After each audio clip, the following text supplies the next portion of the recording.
안녕하세요, 이스모입니다. 오늘의 이스모 뉴스 시작해보도록 하겠습니다. 좀 있으면은 이제 CES 2025에서 엔비디아 관련된 이제 지포스 RTX 50 시리즈들도 이제 발표될 예정일 것 같은데 속속들이 RTX 50 시리즈 관련 루머들이 점점 나오고 있죠. 근데 이게 발표일이 얼마 남지 않았다 보니까 신빙성은 상당히 높다고 생각이 됩니다. 먼저 DLSS 4가 나올 것이냐 말 것이냐 이런 이야기가 있었는데 이 DLSS 4는 실제로 출시될 예정이라고 해요. 여기 보시면 어떤 분이 인터넷 샵에 RTX 5080 DLSS 4라고 올린 이런 캡처 화면을 올렸더니 어떤 분이 DLSS 4 페이크 구라다 이렇게 올리니까 이 코피테라는 분, 요 분이 좀 유명한 분인가 봐요. DLSS 4는 진짜다 라고 이렇게 답변을 달았습니다. 요번에 신기능이라고 할 수 있는 게 DLSS 4랑 뉴럴 렌더링 요 두 가지가 좀 기대가 되는데 과연 DLSS 4 뉴럴 렌더링 이게 아마 둘이 약간 결합돼서 움직이는 게 아닐까 이런 식으로 생각이 되거든요. 사실 DLSS 4가 업스케일링 하면서 그 화면을 AI를 이용해 가지고 조금 더 보기 좋게 만들어주고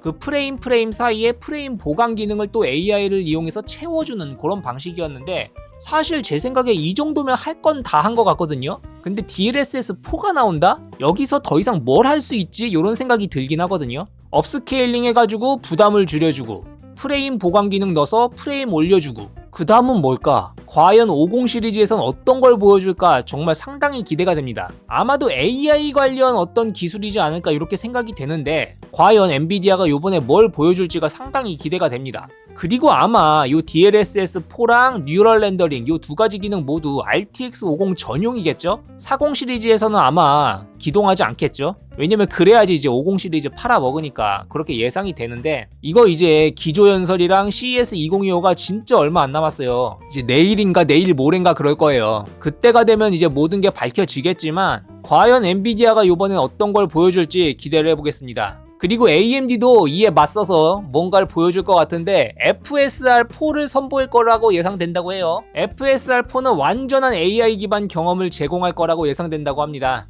그래서 AMD가 그 9070XT였나요? 거기서 FSR4 어떤 걸 보여줄지 그것도 한번 기대해 보도록 하겠습니다. 그 다음에도 지포스 관련 소식인데 RTX 5060 노트북 이제 모바일 GPU도 나오겠죠. 5060 노트북용 GPU가 4060 대비 33% 정도 성능이 향상되었다고 합니다. 거기에다가 노트북용 그러니까 모바일용 RTX 5060이 4060 Ti 데스크탑 버전보다 빠르다고 해요. 이건 굉장히 흥미롭죠. 그러니까 모바일용 GPU가 데스크탑용 4060 Ti보다 빠른 거야. 이건 어떻게 생각해보면은 4060 Ti 성능이 되게 별로였다라고도 볼 수 있겠죠. 아니면은 5060 그러니까 50 시리즈에서 성능이 많이 향상됐다 이렇게 볼 수도 있겠고. 그래서 보시면은 RTX 5060 노트북 GPU 3D마크 타임스파이 점수가 13821점이 나왔다고 해요. 이 점수는 전작이었던 4060 노트북 GPU랑 비교했을 때는 32%의 성능 증가 그리고 4070 노트북 GPU랑 비교했을 때도 10% 정도 좋은 성능이라고 합니다. 더욱 재밌는 건 이제 전력 소비율인데 TDP가 5060은 115W인데 4060 Ti는 165W죠. 그러니까 전력은 거의 50W 정도 덜 먹는데 성능은 더 좋다? 이 부분이 상당히 재미있다고 볼 수 있습니다. 여기 점수가 있네요. 4060 노트북이 만점, 4070 노트북이 12000점, 4060 Ti 데스크탑 버전이 13000점, 그리고 요것보다 400점 정도 높은 게 5060 모바일 GPU가 될 것 같습니다. 그래서 정말 5060 모바일 GPU가 요 정도 성능이면은 다음 세대 노트북에 들어갈 요 5060 성능 상당히 기대해볼 만하지 않을까 이렇게 생각이 됩니다. 그 다음은 계속해서 루머가 돌고 있는 아이폰 에어랑 갤럭시 슬림 요거에 대한 내용인데 사실 뭐 별다른 뉴스가 없긴 하거든요. 근데 조금 재미있는 점이 있어서 요거를 조금 소개시켜 드리려고 합니다. 참고로 이건 루머입니다. 루머인데 삼성이 갤럭시 슬림 모델을 내놓은 이유가 삼성이 애플의 아이폰 17 에어에 대한 소식을 듣고 서둘러서 갤럭시 S25 슬림을 개발하기 시작했다라고 한다고 해요. 요게 상당히 재밌지 않습니까? 야, 애플이 슬림 모델 만든대 라고 하니까 이제 삼성이 잽싸게 야, 그럼 우리가 먼저 만들자 해가지고 갤럭시 슬림 모델을 만들었다. 요런 부분이 뭐랄까 삼성이 대응이 빠르다 라고도 볼 수 있을 것 같은데 이렇게 빨리 제품을 만들어서 내놓으면은 완성도는 괜찮을까 이런 걱정이 좀 되긴 하죠. 그러니까 애플 같은 경우에는 예전부터 뭔가 계획했을 거 아니에요. 그러다가 소식이 흘러나와가지고 삼성이 이걸 캐치하고 슬림 모델을 개발해서 애플보다 한 발 앞서가지고 만들었다. 요런 이야기 같은데 과연 어떻게 될지 모르겠어요. 사실 그냥 얇게 만드는 거는 그렇게 어려울 것 같진 않거든요. 뭐 카메라 빼고 배터리도 요즘에 나온 실리콘 카본 배터리 그거 집어넣고 그렇게 하면은 막 되게 어려울 것 같진 않은데 더군다나 무슨 폴더블 모델도 아니고 일반 바형 모델이잖아요. 단지 요즘은 약간 카메라 경쟁 이런 걸 하다 보니까 점점 이게 두꺼워지고 하는 건데 그래가지고 카메라 성능만 좀 포기하면은 슬림하게 만드는 게 그렇게 어려울 것 같진 않거든요. 근데 삼성의 아쉬운 거는 자기네들이 어떤 목표나 비전을 가지고 슬림 모델을 만든 게 아니라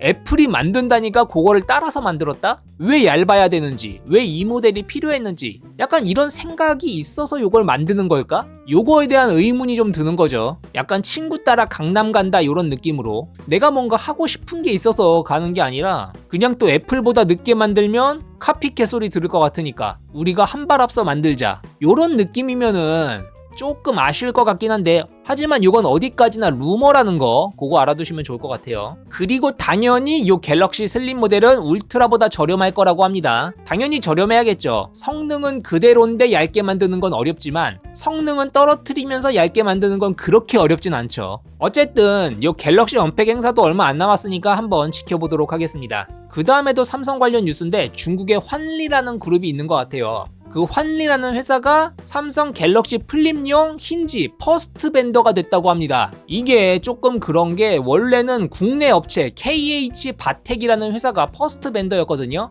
그러니까 지금까지는 이 국내의 KH 바텍이라는 회사가 삼성에 힌지를 가장 많이 공급을 했었는데 근데 이것도 아마 원가 절감의 일환이겠죠? 삼성이 이 다음 Z 플립 제품부터는 중국 환리에서 요 힌지 부품을 납품받을 거라고 해요. 뭐 싸면 된 거 아니냐, 기술적으로만 동일하면 문제 없는 거 아니냐, 뭐 그렇기도 한데 그리고 요 제품 가격 안정을 위해서 어쩔 수 없는 선택이다. 이렇게 말을 하면 사실 할 말이 없긴 한데 그쵸 뭐 꼭 국내 제품을 써야 될 이유가 없기는 한데 뭔가 조금 약간 아쉬운 느낌이 듭니다. 그래서 KH 바텍 이 회사의 힌지 사업은 불확실성이 커졌다라고 합니다. 요런 게 조금 아이러니한 것 같긴 해요. 대기업에 약간 하청받아서 납품하는 요런 업체들은 그냥 납품을 계속 할 수 있으면 상관이 없는데 요게 딱 끊기는 순간 약간 기업의 존망이 갈리지 않습니까? 결국엔 가격 경쟁력을 갖추던가 훨씬 나은 기술로 승부하거나 해야 되는데 이제 요즘은 이제 중국 업체 기술력이 많이 따라오다 보니까 그러다 보니까 점점 이제 밀리는 것 같다. 힌지에도 예전에 그런 말 있었잖아요. 아무리 그래도 아직 힌지 기술력은 삼성이다 이런 말이 있었는데 요 부품도 중국 제품으로 바뀌면서 어떻게 될지 한번 봐야 될 것 같습니다. 그 다음에도 삼성전자 관련 뉴스입니다. 약간 삼성 관련 안 좋은 이야기만 하는 것 같아서 조금 그렇긴 한데 삼성이 갤럭시 Z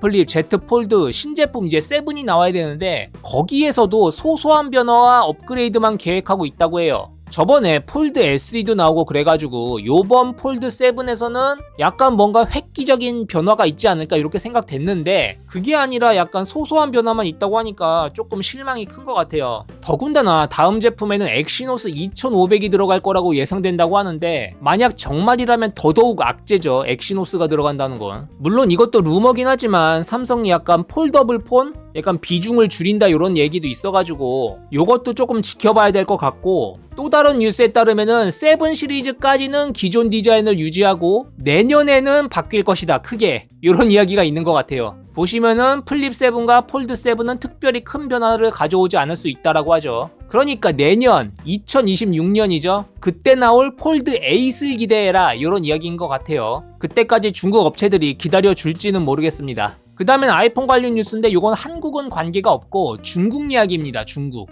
현재 중국에서 아이폰을 굉장히 저렴하게 판매하고 있다고 해요. 애플의 공식 인증샵에서 아이폰을 최대 1000위안까지 세일해서 판매한다고 합니다. 그래서 가격이 얼마냐면은 4,999위안이라고 해요. 요게 가격이 99만원이거든요. 참고로 국내에선 아이폰 16이 120 얼마인가? 그렇죠. 지금 보니까 125만원이네요. 아이폰 16이. 근데 중국에서는 99만 9천원에 판다. 야, 가격이 25만원 차이가 나네. 요즘 약간 중국에서 애플 아이폰이 판매량이 조금 감소했다 이런 얘기가 좀 돌고 있거든요. 그래가지고 조금 공격적인 프로모션을 펼치는 게 아닐까 이렇게 생각이 됩니다. 예전에는 환율 때문에 막 일본 가가지고 아이폰 사고 그랬잖아요. 근데 이제 중국에 가서 사와야 되는 건가? 근데 약간 중국의 아이폰은 뭔가 우리나라 거랑 다를 것 같아, 그쵸? 중국 거는 뭔가 락이라든지 뭐가 걸려있지 않을까? 그래서 중국 가서 구매하긴 좀 그렇지만 어쨌든 중국에서는 현재 굉장히 좀 저렴하게 판매한다, 이렇게 알아두시면 좋을 것 같아요. 그 다음에는 차세대 스냅드래곤이랑 디멘시티 관련 뉴스입니다. 지금 현재 스냅드래곤 8 엘리트 모델이 다양한 제품들을 탑재해서 이제 발매가 되고 있지 않습니까? 그러니까 이제 다음을 생각해야겠죠. 스냅드래곤 8 엘리트 2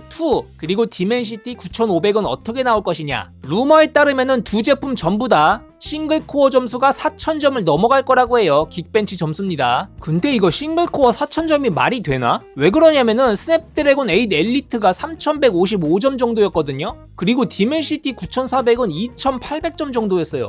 근데 여기서 갑자기 4000점으로 뛴다고? 요거는 조금 아리송하고, 왜냐면은 A18 프로칩이 3582점이었거든요. 요것도 훨씬 뛰어넘는 점수죠. 더군다나 우리의 엑시노스 2400은 2100점 정도였거든요. 거의 2배에 가까운 성능으로 내놓는다? 진짜라면 대단한 거죠. 물론 아직까지는 전부 루머에 불과하기 때문에 다음 스냅드래곤 디멘시티 어떻게 나올지 한번 지켜보도록 하겠습니다. 예, 오늘의 이스모 뉴스는 여기까지였습니다. 이제 CES 2025 황회장 기조연설이 내일인가요? CES가 진짜 얼마 안 남았습니다. 모두가 기대하는 지포스 50 시리즈 어떻게 나올 것인가, 그리고 AMD는 엔비디아에 반격할 수 있을 것인가, 그리고 다른 수많은 전자기기 메이커들도 CES에 참여하고 있지 않습니까? 거기에서 발매될 새로운 전자제품들 한번 기대해 보도록 하겠습니다. 이번 영상은 여기까지였고요. 도움이 되셨으면 유튜브 구독, 좋아요 눌러주시면 감사하겠습니다.